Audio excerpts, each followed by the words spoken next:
anywhere in Brick Lane is banging. Like, do you know the one where you go underneath? It's called the Brick Lane Vintage Market. That is like a maze. It's kind of like, it reminds me of a teenage movie where people go in and just change loads of outfits. It's really cool there. But my favourites are actually Atika. It's just on Hanbury Street, and right beside it is Quatrium. They're quite different.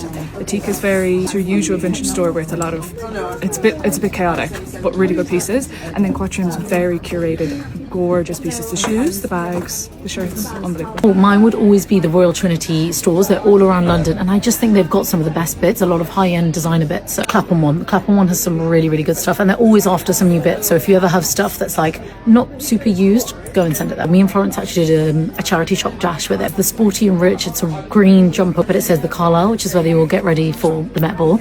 And it was like, I think it was like 30 quid. It's normally 100 something. So there's one called Crisis in Finsbury Park. They're really good for like finding like branded things that are like still a bit unique, not too expensive. And they also have like this like 50p bin outside. Like my friend found like a Vivienne Westwood top in it.